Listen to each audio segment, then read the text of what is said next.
Hi అండి. Welcome to our channel Sivareddy Pagadala. ఇప్పుడు Veligonda Poolasubbaiah project ఉంది కదండీ! అదే మెయిన్ ప్రాజెక్ట్ అనేది మా జిల్లాకి, మార్కాపురం జిల్లాకి, కాస్త నెల్లూరు జిల్లాకి, కాస్త కడప జిల్లాకి ఉంటదనమాట. ఇక్కడ మాకు ఎండాకాలం వస్తుందంటే మామూలు కరువు ఉండదనమాట. గొడ్లకు నీళ్లుండవు, మనుషులకు నీళ్లుండవు, తాగటానికి ఉండవు, పొలాలకు వస్తాయి. ఓకే. అంత కరువు కాటకాలు చిన్నప్పటి నుంచి సరే 1996లో చంద్రబాబు నాయుడు గారు దానికి శంకుస్థాపన చేశారు. అప్పటికి మాకు పెద్దగా ఊహ కూడా తెలియదు. రాజకీయంగా అంత పరిజ్ఞానం, అవగాహనలు కూడా లేవు. తర్వాత మాకు అవగాహన ఉన్న నాటికి మాకు అవగాహన ఉన్న నాటికి వచ్చిన నాటికి 2004 తర్వాత రాజశేఖర రెడ్డి గారు మాత్రం ఈ కాలువలు తీయించడం మా ఏరియాలలో అన్నీ చేయటము ఇది చేసేసారు చాలా వరకు అంతా. ఇప్పుడు అన్ని కాలువలు వచ్చాయి, తీశారంతా బాగానే ఉంది అంతా. సరే ఈ కాలువలు ఇవన్నీ తీపిచ్చినంత మాత్రం రాజశేఖర రెడ్డి గారు మొత్తం ప్రాజెక్టు పూర్తి చేశారని నేను చెప్పట్లేదు. కాలువలు అవన్నీ తీపిచ్చారు. అప్పుడు వర్షం పడినప్పుడు ఆ కాలువలో నీళ్లు నిల్వ ఉండేవి. అవన్నీ ఆ కాలువల ద్వారా పొలాలకు వేసుకునేవాళ్ళు. అది కూడా అంతవరకు బాగానే ఉంది. తర్వాత రాజశేఖర రెడ్డి గారు పోయాక అది అంత పెద్దగా ఏమీ ప్రోగ్రెస్ అయితే లేదు. తర్వాత మళ్ళీ 2014, 19 మధ్యలో చంద్రబాబు నాయుడు గారు వచ్చారు. ఆయన కూడా కాస్త ప్రోగ్రెస్ చేశారు దాన్ని బాగానే, పర్వాలేదు.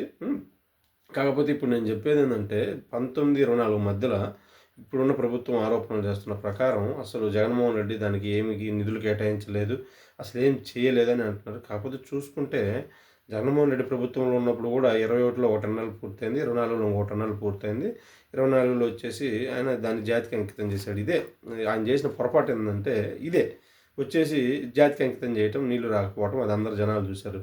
కాకపోతే ఆయన అంత మాత్రాన ఆయన పనులు చేయనట్టు కాదు. ఆయన 21లో 1 టన్నెల్‌ని పూర్తి చేయించారు, 24లో 1 టన్నెల్ పూర్తి చేయించారు. అంతవరకు బాగుండేది. పాపం ఏదో దాన్ని ఏదో క్యాష్ చేసుకుందామనో, లేకపోతే పబ్లిసిటీ చేసుకుందామనో ఎలక్షన్ ముందుగా హడావుడిగా ప్రాజెక్ట్‌ని ఓపెన్ చేసేసేయటం, జాతికి అంకితం చేయటం వల్ల ఎవరైనా కానీ ఎన్ని చేసినా కానీ వాటర్ అనేవి రావాలి, వాటర్ కాలువలలో పారాలి అన్నంత వరకు దానంతా కామెడీ డ్రామానే అనుకుంటారు. అందరూ అది మరి ఎందుకు చేశారో ఏమో, మళ్ళీ ఆయనకి ఐడియా ఇచ్చిన వాళ్ళు ఎవరో నాకైతే తెలియదు కానీ ఆయనైతే ఆ విషయంలో నవ్వులు పాలయ్యాడు, అందరం చూసాము. తర్వాత ఇంకా చూసుకుంటే ఇంకా చాలా పనులు ఉన్నాయి. కాలువ లైనింగ్, ఇవన్నీ చాలా పనులు ఉన్నాయన్నమాట అక్కడ.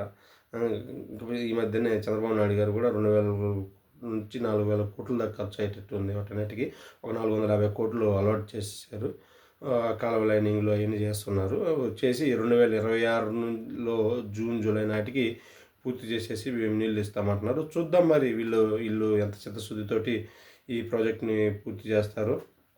మా అందరికైతే మేము అంటున్నాం, ఇప్పుడు మాకు చంద్రబాబు చేశాడు, జగన్ చేశాడు, వైఎస్ రాజశేఖర రెడ్డి చేశాడు, ఇవన్నీ మాకు అనవసరం అండి. మా ప్రాంతానికి నీళ్లు రావడం మాకు అవసరం. అర్థమైందా? అందులో